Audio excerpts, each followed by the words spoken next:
मैं मुख्यमंत्री की कुर्सी छोड़ना चाहता हूं, लेकिन ये कुर्सी मुझे नहीं छोड़ रही, शायद छोड़ेगी भी नहीं। आपकी प्रतिक्रिया? इस पे प्रतिक्रिया देने वाली बात क्या है? उन्होंने जो बोला वो उनके बहुत दशकों का अनुभव है, अनुभव के आधार पे बोला होगा। और मैं तो समझता हूं कि हम सबका अभी सामूहिक ध्येय यही है कि हम एकजुटता से चुनाव लड़ें, कांग्रेस पार्टी चुनाव जीते, और जीतने के बाद जो हमारे विधायक जीत कर आएंगे उनकी राय के साथ एआईसीसी की जो लीडरशिप है वो चर्चा करेंगे, और जो भी निर्णय लिया जाएगा वो सबको स्वीकार होगा। और ये बात मैं राजस्थान की नहीं बोल रहा हूँ, ये तमाम प्रदेशों में ऐतिहासिक रूप से कांग्रेस पार्टी की यही परिपाटी रही है कांग्रेस की, और ये कन्वेंशन रहा है कि चुनाव बहुमत प्राप्त करने के पश्चात सभी विधायक बैठते हैं। विधायक दल का नेता चुनने का जो काम है वो एक प्रक्रिया के तहत होता है, और आला कमान और नेता जो हमारे विधानसभा के जीत के आते हैं वो तय करते हैं कि कौन नेतृत्व करेगा। तो उन्होंने जो बोला बिल्कुल ठीक बोला। आप नई बात बता रहे हैं, मतलब कि ऐसा लग रहा था कि मैं इधर हूँ, ऐसा लग रहा था कि कांग्रेस पार्टी ये मान के चल रही है कि अगर सत्ता में आएगी तो अशोक गहलोत ही सीएम बनेंगे। तो ये क्या चेंज ऑफ टैक्टिक है या भविष्य के? और मैं कंप्लीट कर लेती हूँ सवाल। हाँ, और दूसरा कि आप अशोक गहलोत साहब के लिए बैटिंग कर रहे हैं यहाँ पे, तो क्या आज राजस्थान सरकार और गहलोत को पायलट की जरूरत आन पड़ी है? क्योंकि उन्होंने ऑलरेडी प्रेस कॉन्फ्रेंस कर चुके हैं। वो बात किसी एक व्यक्ति की नहीं है, बात मेरी या किसी नेता की नहीं है, बात संस्था की है, बात लोकतंत्र की है, बात इंस्टीट्यूशंस की है। और जिस प्रकार का एक नॉर्मल बन गया है, किस प्रकार की कार्रवाई होगी, दो चार लोग चिल्लाएंगे चीखेंगे और फिर उसको भूल जाएंगे, ये मैं समझता हूँ लॉन्ग टर्म के लिए, डेमोक्रेसी के लिए, हमारे जो इंस्टीट्यूशंस हैं उसके लिए सही नहीं है। मैं ये एक दल, एक नेता, एक घटनाक्रम के बारे में नहीं बोल रहा हूँ, मैं जनरली बताना चाहता हूँ कि ये परिपाटी अभी पड़ी है पिछले 5-7 सालों में, ऐसे पहले नहीं था। ऐसा नहीं था कि संस्था पहले नहीं थी, ऐसा नहीं था कि पूर्ण बहुमत की सरकार पहले नहीं थी, लेकिन एक कार्रवाई जिस प्रकार हो रही है ये पहली बार हो रही है, और इसका संज्ञान हम सब लोगों को लेना पड़ेगा। जहां तक आपने पहला सवाल पूछा, भविष्य के गर्भ में क्या है ये किसी को पता नहीं है, तो हम सब लोग तो अभी वर्तमान में काम कर रहे हैं। हाँ, भूतकाल से, इतिहास से, सब अनुभव से सीखते हैं, समझते हैं, संज्ञान में लेते हैं और वर्तमान में कार्रवाई करते हैं, लेकिन भविष्य में क्या होगा ये किसी को पता नहीं। तो हम सबका भी कलेक्टिव ऑब्जेक्टिव ये है कि हम कांग्रेस पार्टी को जिताकर बहुमत लेकर आएं, उसके पश्चात किसको क्या जिम्मेदारी दी जाएगी इसका निर्णय पार्टी करेगी। क्योंकि गहलोत साहब ने कहा कि मैं तो छोड़ना चाह रहा हूं, ये कुर्सी मुझे छोड़ नहीं रही और ना आगे छोड़ेगी।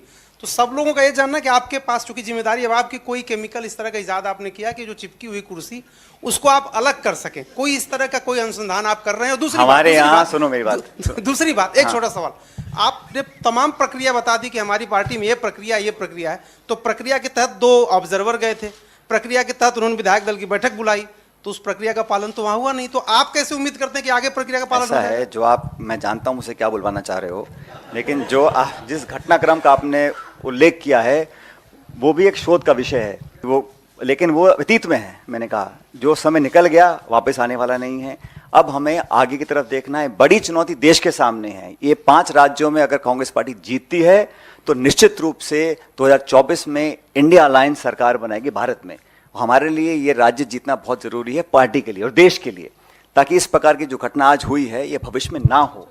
आप जांच करो, इंक्वायरी करो, आप निष्पक्ष कोई भी एजेंसी जांच करेगी, कोई आपत्ति किसी को नहीं, हम स्वागत करते हैं। अगर तथ्यात्मक प्रमाण किसी के पास हैं तो कार्रवाई करें, मैं तो बल्कि स्वागत करूंगा।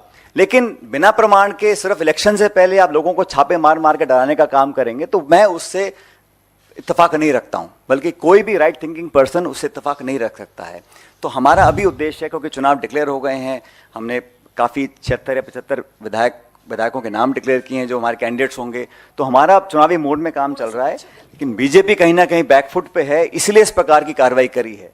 मैं नहीं समझता हूं कि अगर बीजेपी को लगता है वो चुनाव जीत रहे हैं तो उनको जरूरत पड़ती है इस प्रकार की कार्रवाई करवाने की जो आज करी है। सचिन जी, अशोक गहलोत साहब ने जब प्रेस कॉन्फ्रेंस की थी तो उन्होंने कहा था फॉरगेट एंड फॉरगिव कर दिया है, मैंने माफ कर दिया है और भूल गया हूं। तो सचिन पायलट क्योंकि रिसीविंग एंड पे थे काफी जगहों पर, तो क्या सचिन पायलट ने भी फॉरगेट एंड फॉरगिव कर दिया है? वो मेरे लिए बोल रहे थे, खुद के लिए बोल रहे थे, आई डोंट नो, बिकॉज मुझे तो खड़गे साहब ने बड़ा स्पष्ट, मैं आपके ही सवाल पूछा, मुझे हमारे आदरणीय अध्यक्ष जी खड़गे साहब ने बड़ा स्पष्ट कहा था, जब उनसे मिला था 5-6 महीने पहले, उन्होंने कहा था कि हम सबको मिलकर ये चुनाव लड़ना है। ये चुनाव कोई एक व्यक्ति चुनाव जिता दे किसी भी राज्य में, किसी भी देश में, संभव नहीं है।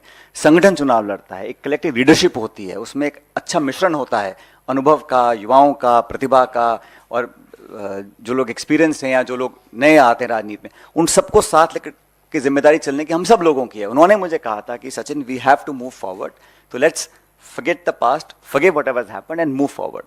तो हमने तो उस लाइन पे आगे चलने का काम किया है और मैं समझता हूँ यही समय की पुकार भी है कि हमें आगे चलना चाहिए। सर, एक तस्वीर अभी याद दिखाई दे गई जिसमें आप पायलट हैं और पीछे गहलोत साहब बैठे हुए हैं। तो अब आपने कहा पिछली बातें भूल जाते हैं, तो पिछली बार आप मोटरसाइकिल में तो पायलट थे, सरकार के पायलट गहलोत साहब बन गए, तो अगली बार पायलट बन ऐसा है, जिस आप जो फोटो दिखा रहे हैं वो फोटो काफ़ी पुराना हो चुका है। अब नए नए यातायात के साधन आ गए हैं। वो एक मोटरसाइकिल थी, अब इलेक्ट्रिक गाड़ी भी आ गई है, अब हाइब्रिड मॉडल भी आ गया, अब सब तरह के मॉडल हैं। और जैसा मैंने कहा, ये जो चर्चा कुर्सी की होती है ना, कुर्सी से चिपकने की, कुर्सी पाने की, ये चर्चा आज महत्वपूर्ण नहीं है।